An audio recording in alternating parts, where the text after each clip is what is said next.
న్యూస్కి స్వాగతం. అసెంబ్లీ ఎన్నికలలో కోవూరు నియోజకవర్గం నుంచి స్వతంత్ర అభ్యర్థిగా పోటీ చేస్తున్నానని, ప్రతి ఒక్కరూ నన్ను ఆదరించాలని యానాదుల సంక్షేమ సంఘం అధ్యక్షులు కేసీ పెంచలయ్య తెలిపారు. ఆదివారం వెన్నెలకంటి రాఘవయ్య భవన్లో జరిగిన మీడియా సమావేశంలో మాట్లాడుతూ, గిరిజన బిడ్డగా పోటీ చేస్తున్నానని, తనను గెలిపిస్తే ప్రజా సమస్యలను చట్టసభలో వినిపిస్తానన్నారు. ఈ నెల 25వ తేదీన జరిగే నామినేషన్ కార్యక్రమాన్ని జయప్రదం చేయాలని తెలిపారు.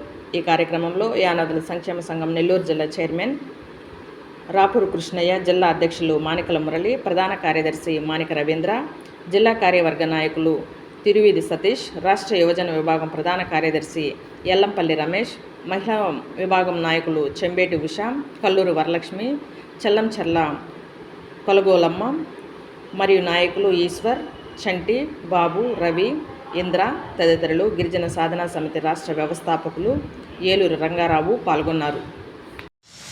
యానాదుల సంక్షేమ సంఘం రాష్ట్ర అధ్యక్షుడిని, అలాగే గిరిజన సంఘాల ఐక్య వేదిక రాష్ట్ర కన్వీనర్ని, మాజీ SC ST atrocity vigilance and monitoring committee మెంబర్ని.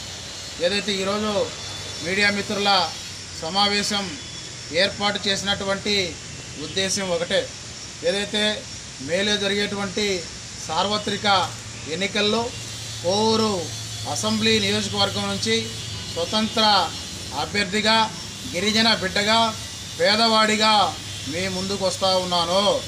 ఏదైతే కోవూరు నియోజకవర్గ ఓటర్లు, పేదలు, ఏదైతే పేదవాడైనటువంటి గిరిజన బిడ్డనైనటువంటి నన్ను ఆశీర్వదించి గెలిపించాలని చెప్పి పేరు పేరున అందరికీ విజ్ఞప్తి చేస్తూ ఉన్నాను. ఈ సందర్భంగా ఒకటే తెలియజేస్తూ ఉన్నాం, ఏదైతే ఈ రాష్ట్రంలో గిరిజనులు అత్యధిక జనాభా కలిగిన నియోజకవర్గం కోవూరు నియోజకవర్గం. కానీ కోవూరు నియోజకవర్గంలో ఉండేటువంటి పేదల యొక్క బతుకుల్లో ఎలాంటి అక్కడుండేటువంటి గిరిజనులు, పేదలు, ఎస్సీ ఎస్టీ బీసీ మైనారిటీల యొక్క జీవితాల్లో ఎలాంటి మార్పులు లేదు. అందుకని నేను గిరిజన బిడ్డగా, పేదవాడిగా, ఏదైతే ఆ నియోజకవర్గానికి సంబంధించినటువంటి పేదల యొక్క సమస్యలను చట్టసభలో వినిపించాలి, వాళ్ళందరికీ కూడా సేవ చేయాలి అనేటువంటి ఉద్దేశంతో స్వతంత్ర అభ్యర్థిగా పోటీ చేస్తూ ఉన్నాను. ఈ నెల 25వ తేదీన నామినేషన్ కార్యక్రమం ఉంటుంది. ఈ యొక్క నామినేషన్ కార్యక్రమంలో కూడా కోవూరు ఓటర్లు, దళితులు, గిరిజనులు, ఎస్సీ ఎస్టీ బీసీ మైనార్టీలు అందరూ కూడా పెద్ద ఎత్తున పాల్గొని జయప్రదం చేయాలని చెప్పి కోరుతూ ఉన్నాను. ఈ సందర్భంగా నేను ఒకటి తెలియజేస్తూ ఉన్నాను, ఏదైతే విద్యార్థి సంఘ నాయకుడిగా, అలాగే జర్నలిస్టు అసోసియేషన్ నాయకుడిగా, అలాగే ఏదైతే గిరిజన సంఘ నాయకుడిగా గత 25 సంవత్సరాలుగా ఈ రాష్ట్రంలో ఉండేటువంటి పేదలకి, బడుగు బలహీన వర్గాల యొక్క సమస్యల పరిష్కారానికి కృషి చేశాను. మీరు కోవూరు నియోజకవర్గం నుంచి ఆదరించి నన్ను గెలిపిస్తే మీ ఇంటి బిడ్డల, మీ యొక్క సేవకుడిలా సేవలు అందిస్తానని చెప్పి ఈ సందర్భంగా తెలియజేస్తూ ఉన్నాను. ఏదైతే డాక్టర్ బిఆర్ అంబేద్కర్ గారు చెప్పినట్టు, ఏదైతే రాజ్యాధికారం అనేది అన్ని వర్గాలకి అందాలి, చెందాలి అని చెప్పి డాక్టర్ బిఆర్ అంబేద్కర్ గారు చెప్పినటువంటి ఆశయ సాధన కోసం ఏదైతే రాజ్యాధికారం అనేది కొన్ని వర్గాలకో, కొన్ని జాతులకో, కొన్ని మతాలకో పరిమితం కాదు, రాజ్యాధికారం అన్ని జాతులకి అందాలి అనేటువంటి ఉద్దేశంతో పేద బిడ్డగా మీ యొక్క కోవూరు నియోజకవర్గం నుంచి పోటీ చేస్తూ ఉన్నాను. ఆదరించి గెలిపించాలని చెప్పి కోరుతూ ఉన్నా. గెలిపిస్తే ఖచ్చితంగా చట్టసభల్లో పేదల యొక్క సమస్యలని, పేదల యొక్క వాణిని, గళాన్ని వినిపించి వాళ్ళ సమస్యల పరిష్కారానికి కృషి చేస్తానని చెప్పి ఈ సందర్భంగా తెలియజేస్తాను. నేను గత తెలుగుదేశం పార్టీలో 30 సంవత్సరాలు పనిచేయడం జరిగింది.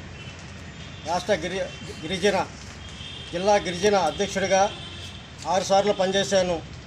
అదేవిధంగా రాష్ట్ర గిరిజన సలహా మండలి సభ్యులుగా, రాష్ట్ర కార్యదర్శిగా, క్లస్టర్గా, అబ్జర్వర్గా అనేకమైన పదవులు చేపట్టడం జరిగింది.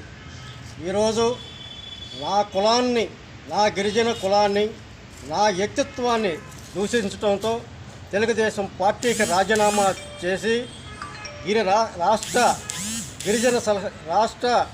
గిరిజన సమితి అధ్యక్షుడిగా నెల్లూరు సిటీ నియోజకవర్గం అభ్యర్థిగా నామినేషన్ వేస్తున్నాను. 18వ తేదీ. అదేవిధంగా ఎస్సీ ఎస్టీ పేద బడుగు బలహీన వర్గాల ప్రజలు ఆదరిస్తారని, వాళ్ళ ఆశీస్సులు అందిస్తారని వాళ్ళకి నా మనస్ఫూర్తిగా చేతులెత్తి నమస్కరిస్తున్నాను.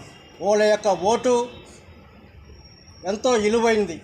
వాళ్ళు ఈ విధంగా పేదరికంలో పుట్టాను, ఆకలి విలువ తెలిసిన వాడిని, పేదరికం అభివృద్ధి ఏ విధంగా చేయాలో తెలిసిన వాడిని. అందువల్ల ప్రజలందరూ ఆదరించి మీ ఒక్క పవిత్రమైన ఓటుని నాకు వేసి అత్యధికమైన గెలుపుతో గెలిపిస్తారని మనవి చేస్తున్నా. నమస్కారం.